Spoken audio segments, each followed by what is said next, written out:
Mwiriwe mwese duteramanye mwese bakunzi ba Burundi News Publication, ndabahaye ikaze mu kiganiro canyu ijambo rya jambo mu buzima bwawe.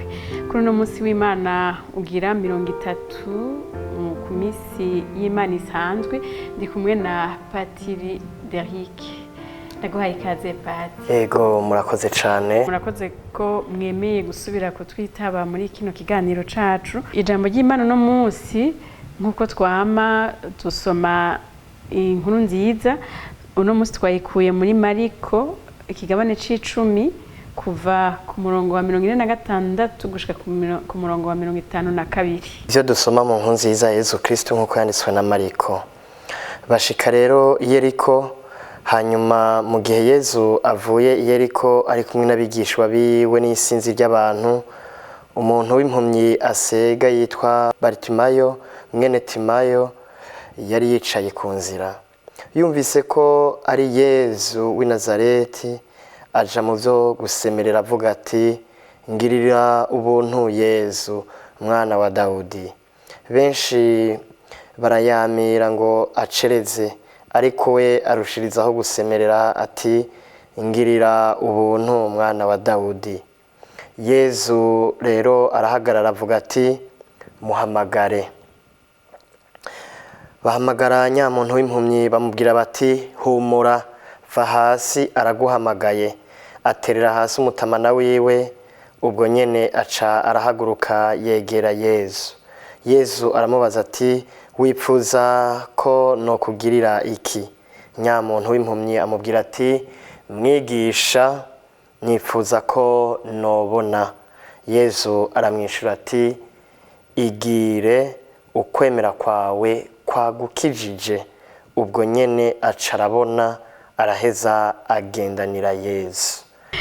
Dufise impumyi itabaza, tukagira n'abantu benshi bayibuza, tukagira rero na Yesu ari ngaho yumva, hanyuma akavuga ati muhamagare.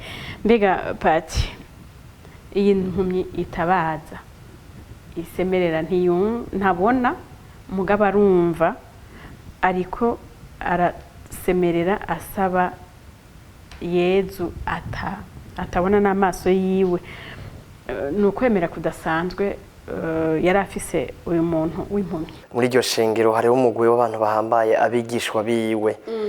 Nabo bari hego mu bakurikira Yesu, ariko bari bafise izina rizwi nk'abigishwa biwe, kuko abamukurikira bose ntibarabigishwa biwe, ryari shengero muga abigishwa bo bari bazwi. Uyu muntu w'impumyi ari mu bandi benshi bari barindiriye urukiza rw'Isirayeli.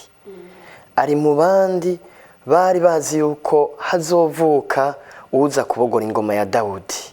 Nico gituma wumvise uyu w'impumyi yarigishijwe. Burya murazi yuko mu mibano y'abantu noneho nahateye imbere, n'abantu bafise ubumuga bw'ubuhumyi barabigisha gusoma canke bakoresheje gukabakaba, gukorako ku ndome n'ibindi babigisha. Nico gituma mbere impumyi kenshi usanga yumva gusumba, ifise kapasite yo kumva, ifise ubushobozi bwo kumva gusumba abandi uwundi abona, kuko wewe abafise akandi kantu gasumbirije cyane gose, kuko arakoresha cyane kukumva. Cyo gituma rero ivyo bamubwiye arabifata cyane gose, gusumba mbere n'ubona afise amaso ikumva. Rero kwiwe kuba guteye imbere, numva nti kuba kwisununuye kubera ko uko kutabona kumutuma aca akoresha izindi, novuga nti ibindi bihimba vy'umubiri kugira ngo ashobore kubaho. None rero iyi mpumyi noneho baramuvuze n'izina, baravuga na se wiwe yitwa Bartime. None rero Bartime, ikintu camutuma arondera Yesu, aza kwa Yesu kirahari rero, kuko nawe yari yarigishijwe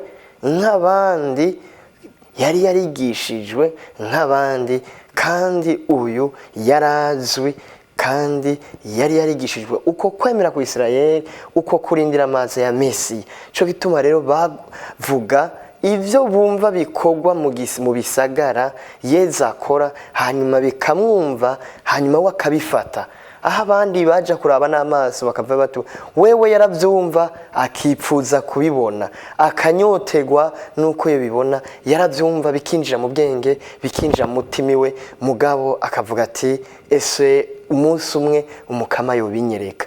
Ni iki gisabisho rero camutumye avuga ati jewe reka nume numva bamuvuga ariko ararengana, hari n'igihe nokumva nawe avuze acaja kwicara, yaciye aja kwicara kwibarabara. Ahubwo twokwiyumvira ati mbega ko tuzi impumyi kugira ishike kwibarabara yigira uwitwaye, ni ukuvuga impumyi novuga nti il est dépendant des autres, ni ukuvuga ntaco yishoboje, impumyi ntaco yishoboje, byose ibirafise abibikesha, ni ukuvuga abwirizwa gufashwa. None rero ubu Bartime yavuze ati nimumfashe mbone Yezu, nimunyicarike aho nshobora kumva. Wewe ukubona byari bisanzwe kuko ntavyo yari yizigiye, mugabo yarazi yuko ati nimumfashe nje kumva Yezu. Bimwe muhora mumuvuga ko reka nanje nje kuvyiyumvira, numva harenganye, numva ingene agenda aravuga, numva ingene agenda aravuga. Ngici camutumye aza kwicara ku nzira. Handitswe bati hanyuma mu gihe Yezu yaravuye Yeriko ari kumwe n'abigishwa biwe n'isinzi ry'abantu, umuntu w'impumyi asega yitwa Bartimayo mwene Timayo yari yicaye ku nzira. Mu bisanzwe kugira ashikaho ku nzira barahamuzanye. None rero tukiri yarasega yego cane, ariko mugabo yari yumvise ko Yezu ariko araca muri ico gisagara c'Yeriko. Nico gituma rero hari imvugo ndoramana ya yano majambo nk'igisagara ca Yeriko mu Baheburayo gisigura ville de la lune, igisagara c'ukwezi. Ukwezi nako kumurika mwijoro, ukwezi nako kumurika mwijoro. Uyu muntu rero yari mu mpumyi, twovuga tuti yari mwijoro, ku buryo Yezu rero niyamukiza aja kumubera umuco. Muri iki gisomwa tuja kugaruka yuko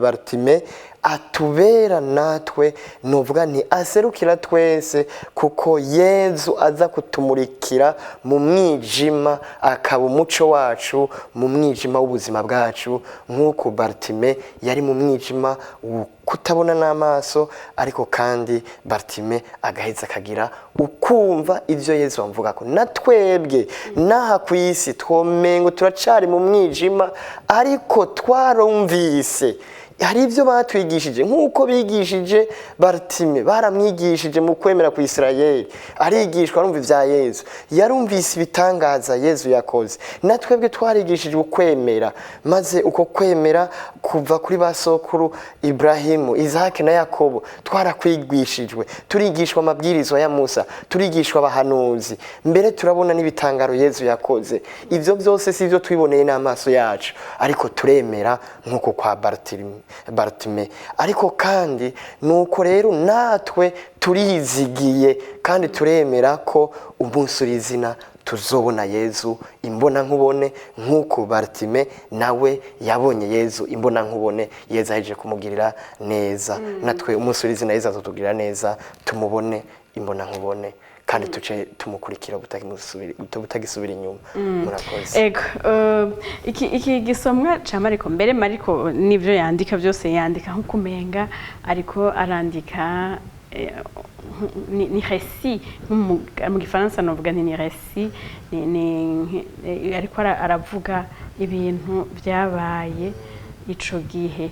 Hari igihe umuntu yoniyumvira ati none uno munsi byotumaririka, ariko saho ngiranje turumva muri iki gisomo, muri iyi nkuru nziza aho ngo benshi ni ku murongo wa 48, benshi baramwamiye barayamira ngo nacereze. Iri umurongo ushaka kutwigisha iki?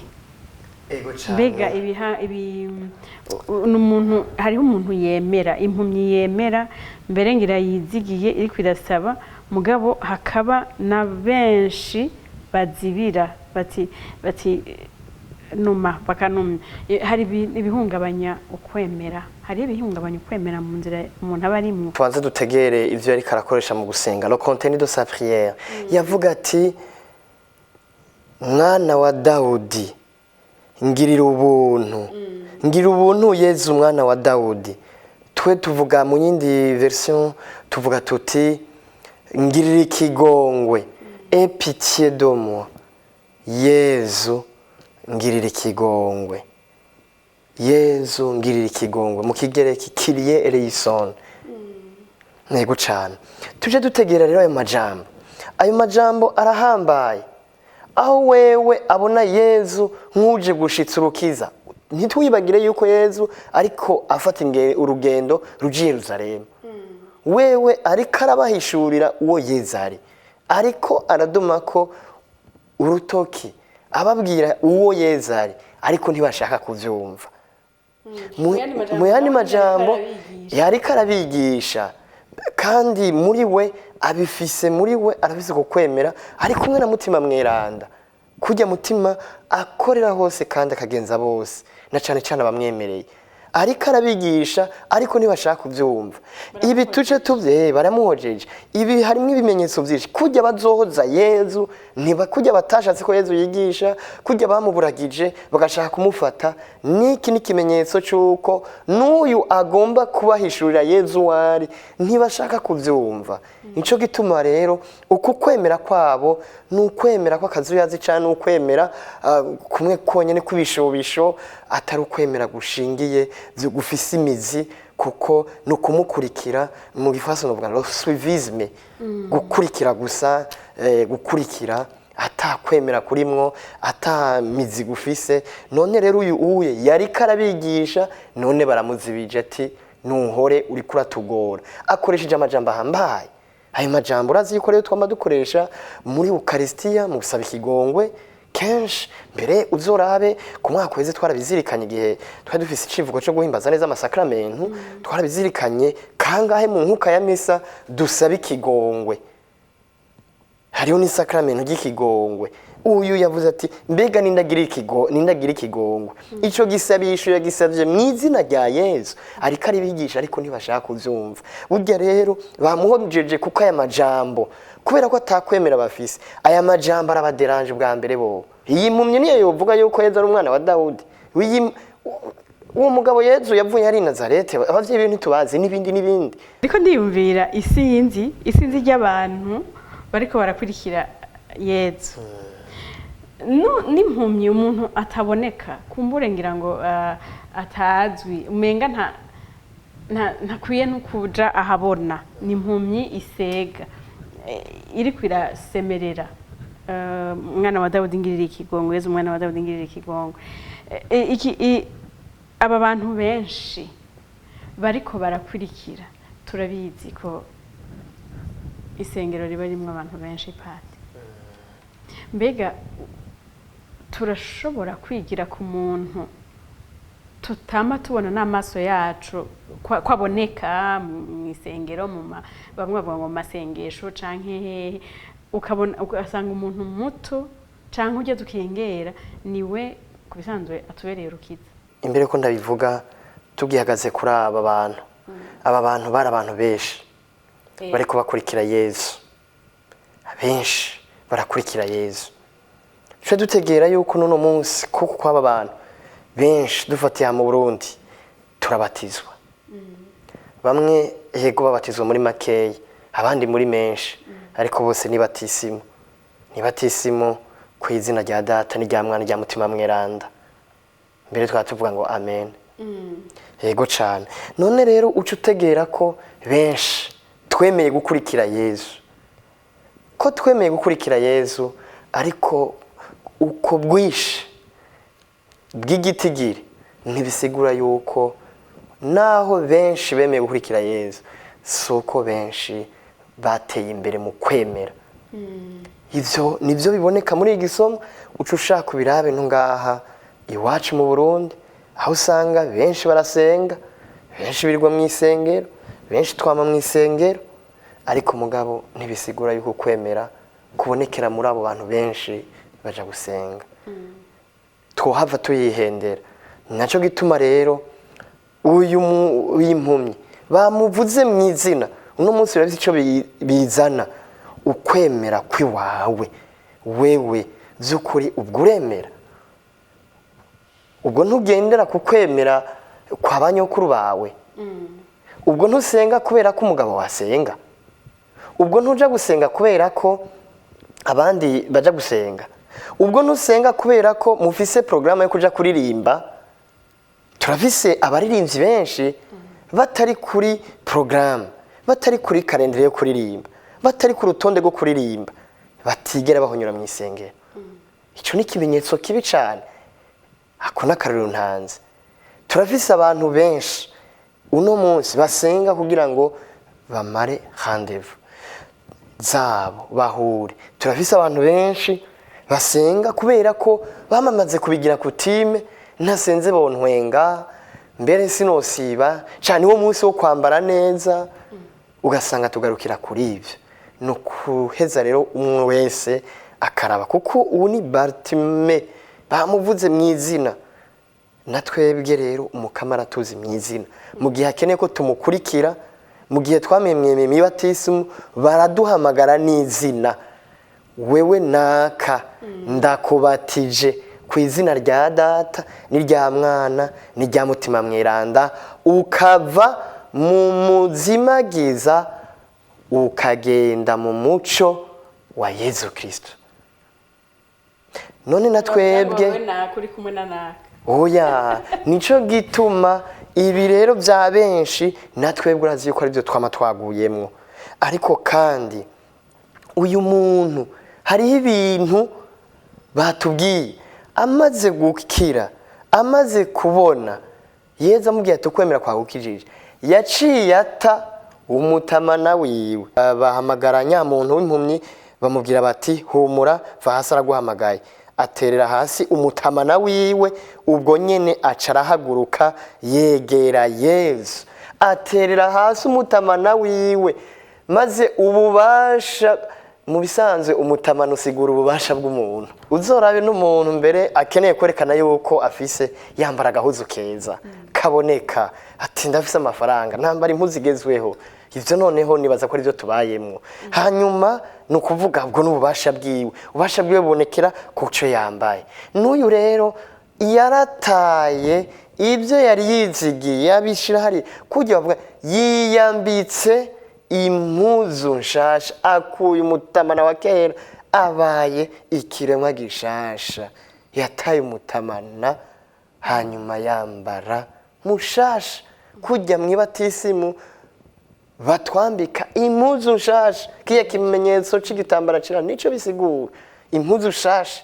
Ijya burya bushasha rero twumve yuko twabaye ibiremwa bishasha. Mu yandi majambo, duhebe ivyo byose bigomba kubona yuko bijya tubona mumengo twokwishimira, bijya byose muri kahise kacu twishimiye, bijya muri kubu kacu tubona yuko mumengo nivyo bidufitiye ubuzima. Duheze tuvyiyambure, duheze duhamagare inema y'Imana turonka muri Yezu Kristo mu ijambo ryiwe no mu masakramentu, aheze atugira ibiremwa bishasha, tubone kumukurikira atabifashe. Nukuvuga ca kibazo c'ibihungabanya ukwemera, ubuhohongera niho tugikeze ko neza. Nukuvuga yuko ibihungabanya ukwemera hari gihe biba biri mu vyo twebwe nyine dufite dutunze, tugira iki, ni ibihe muri make? Muri make ibihungabanya ukwemera k'umuntu, hari ivyo dusanga umuntu abatunze kenshi kukumva yuko wifise. Ubwa mbere nako gatima kukumva yuko wewe atacu keneye, ukubona yuko wewe wikwiye, gusenga ntibikenewe. Uyo yarasenze, mwava mvuga ngo ni impumyi, ariko mugabo yatwije gusenga, hari n'abandi batunzi benshi batwije gusenga. Mwumve yuko aho gatima ko kumva umengo umuntu arifise. Urabona isi y'uno munsi, ubona yuko abantu na kimwe byose barabikuye mu Mana, politike zabo barazikuye mu Imana, barazikuye mu gisabisho, nayo ma politike canke bakayavanga n'ibisabisho, ugasanga byose babigize takataka. None rero mwumve yuko ivyo vyerekana yuko umenga aho gatima kukwerekana yuko tuyifise, tuyikwiye. Ubwa mbere tubanze tubohoke kurako, maze tworoshe umutima wacu, twumve yuko ububasha bwacu tubukura ku mukama mbere n'ubukomezi tubukura ku mana ariko kandi ibyo dufise rero nabyo birashobora kutubera intambanyi mu gihe tubikoresheje nabi duhereye ku buzima bwacu umubiri wacu ugasanga tuwukoresha mu bintazi tuwukoresha mu kwica tuwukoresha mu busambanyi tuwukoresha mu kwiba tubikoresha mu gutanga ibiturire kenshi rero n'ayo mafaranga yo bica bigaragara yuko uca usanga by'ukuri bica byoroha yuko atubera intambanyi n'ibindi amatungo. Yezu amaze kumva uyo muntu yavuze ati ni mumuhamagare amushikiriye yamubwiye yamubajije ati ushaka iki ushaka ko ndakugirira iki jewe ndiko ndavyiyumvira ko tuzi ko Yezu ari Imana ni abona byose abazi byose kubera iki yabanje kumubaza ati ushaka ndakugirira iki. Ubwa mbere Yezu yaramwumvise avuga ati muhamagare twumve ko yatumye abandi kumuhamagara kubera iki ega Yezu yarashobora kumwe ati ngo akamwihamagarira iri jambo rirahambaye duhamagariwe kuja guhamagara abo Yezu adutuma. Ekleziya nta rindi jambo ifise atari ukuja guhamagara abo Yezu adutumamo. Nta rindi jambo ry'uwabatijwe atari ukaja guhamagara abo Yezu amutumye amutumako. Ego cane ubatije wese nuja guhamagara abandi abazana kwa Yezu.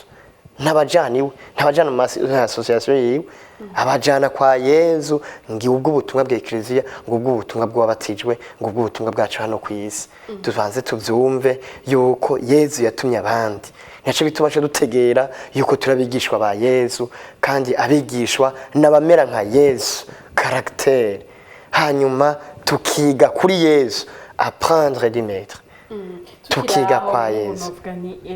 Nk'ubu nka jewe antuma kwande wewe agutuma kuri abo bose uhereye mu kazi kawe ka misi yose uhereye mu muryango wawe ubwa mbere ushinzwe mu muryango nawe ugendera mbere no mu bundi buzima bwa misi yose ugaheza ugahamagara uwo wese na cane cane ukamuhamagara umujana kwa Yezu. Mu yandi majambo dans nos cercles d'amitié muri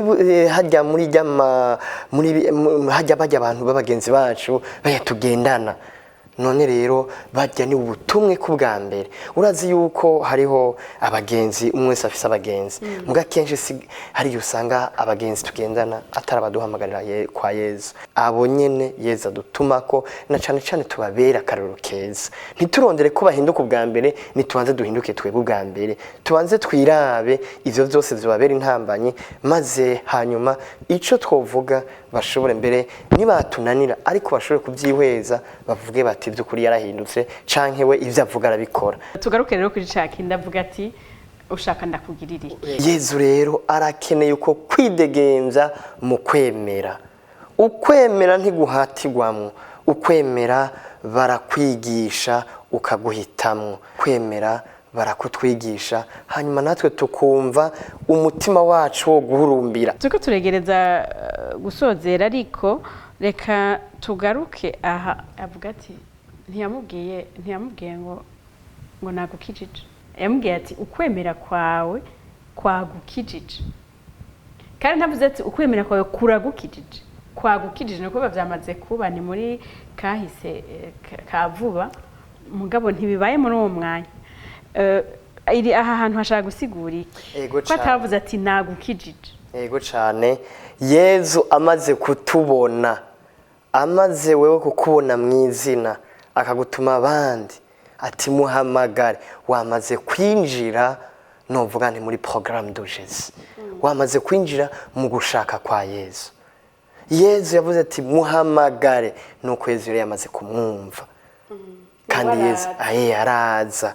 Yezu yarabategetse c'est l'impératif muhamagare ye mu yandi majambo Yezu hanyuma ubu nawe barahamagara nyamuntu w'impumyi bamubwira bati humura tekana va hasi araguhamagaye.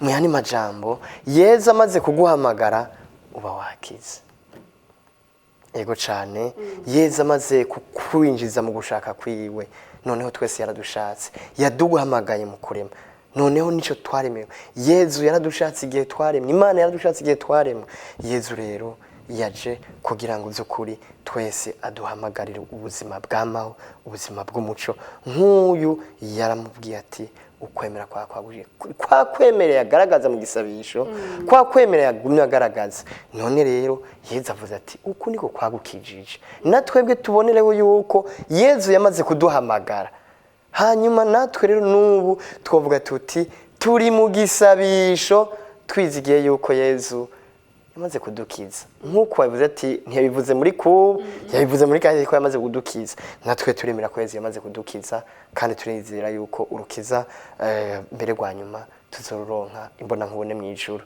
murakoze akiza ubishatse ego turi mu ijambo ryaje mu buzima bwawe muri make iri jambo ry'Imana inkuru nziza ya Mariko yo twigisha iki mu buzima bwacu ivuga iki mu buzima bwacu bwa misi yose ego cyane iyi nkuru nziza itwigisha yuko Yezu Kristo ubwa mbere ari umukiza wacu ari Mesiya ari umwana w'Imana Yezu Kristo ari umuco aje kumurikira abantu bose na cyane cyane uwo Bartima akaba akarorero kabo bose bari mu mwijima ariko kandi bakava mu mwijima baja mu muco uko gukira ava mu muzimagiza wo kutabona n'amaso ku mubiri aja kubona bisigura yuko natwe abantu bose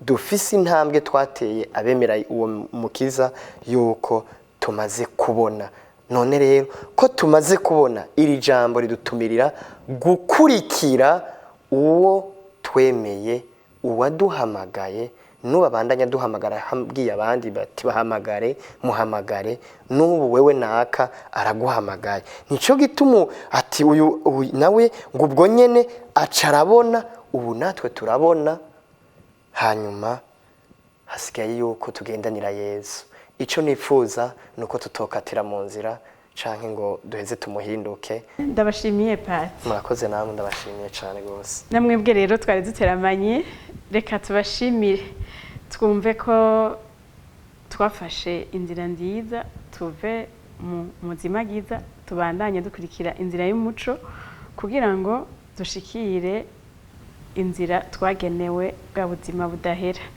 kandi kugira ngo no mu kibano aho turi tubandanye tuba umuco urukiza nuko rero turabashimiye cyane turizeye ko mwamerewe neza kumwe natwe naho kubimanutsa